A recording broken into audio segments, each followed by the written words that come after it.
बोला.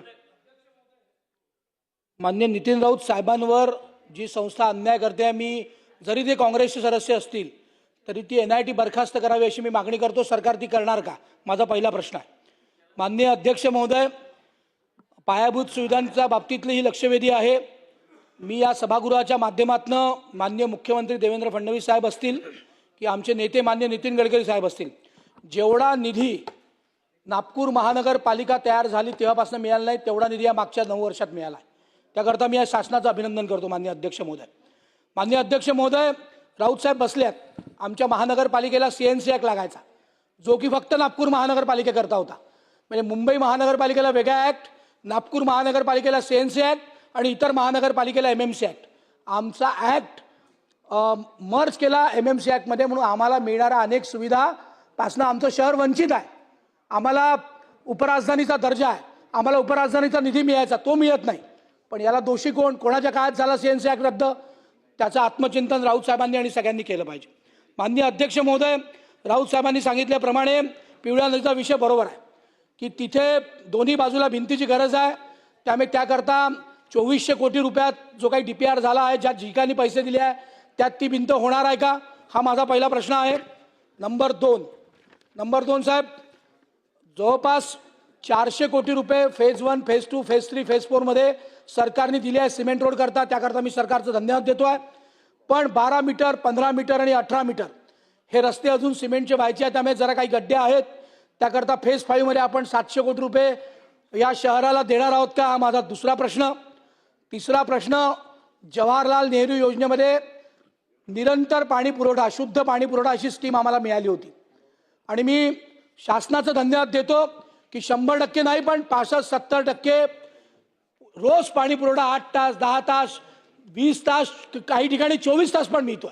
पण मी 100% म्हणत नाही, पण त्याला आता 12 वर्ष झाली आहे. त्यामुळे शहर जे वाढलं आहे, परत एक 700 MLDचा WTPची आम्हाला गरज आहे.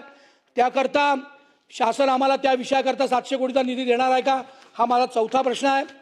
मागच्या सभागृहात माननीय कृष्णा खोपडे साहेबांनी एक प्रश्न इथे मांडला होता स्वच्छतेचा, BVG आणि AG.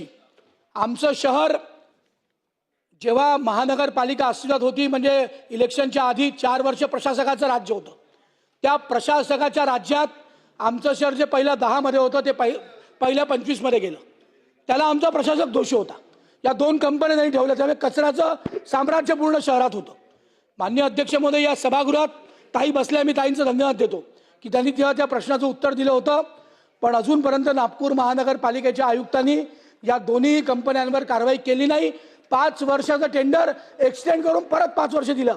हा अन्याय आहे, चूक आहे, घोटाळा आहे. तात्काळ ते टेंडर रद्द कराल का, हा माझा तिसरा प्रश्न आहे.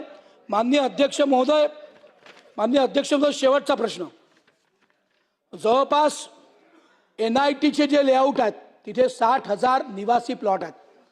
NIT त्यांच्याकडनं ग्राउंड रेंट घेते, महानगरपालिका त्यांच्याकडनं हाऊस टॅक्स घेते, गैरकृषी कर घेते आणि त्यांच्यावर अन्याय होतो. फ्री होल्ड करता सगळे आमदार, सर्वपक्षीय आमदारांनी संघर्ष केला. शेवटच्या टप्प्यात ते आहे असं कळतं आहे. त्यामुळे ही फ्री होल्डची घोषणा आपण करणार आहोत का 2% घेऊन नजूलच्या धर्तीवर, हा माझा तिसरा प्रश्न. त्याच धर्तीवर महानगरपालिकेच्या 9 मौज्यांमध्ये जवळपास 13,000 महानगरपालिकेचे निवासी प्लॉट आहेत. माननीय शंभूराज देसाई साहेबांनी या सभागृहात उत्तर दिलं होतं. नंतर त्यांनी पाठपुराव्याची बैठक पण घेतली होती. त्यांनी आयुक्तांना निर्देश दिले होते. आयुक्त बदलले, एक महान आयुक्त गेले, एक चांगले आयुक्त आले असं आम्हाला वाटतं आहे.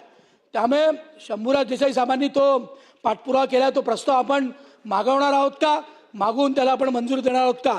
आणि सगळ्यात शेवटी माननीय अध्यक्ष महोदय, आपल्या माध्यमातून ताईंना, माननीय मंत्री महोदयांना एवढीच विनंती आहे की या शहराकरता आपण 17, 14 ते 19 आणि 22 ते आतापर्यंत मधल्या 2.5 वर्षात जेव्हा माननीय उद्धवजी ठाकरे मुख्यमंत्री होते त्या काळात या शहराला किती निधी मिळाला आणि माननीय देवेंद्र फडणवीस साहेब, माननीय एकनाथ शिंदे साहेब यांच्या काळात या शहराला किती निधी मिळाला, याचं बायफर्केशन आपण देणार आहोत का. आणि शेवटच्यांदा परत एकदा नितीन राऊत साहेबांचं समर्थन करून जी NIT त्यांना त्रास देते आहे ती आपण बरखास्त करणार आहोत का.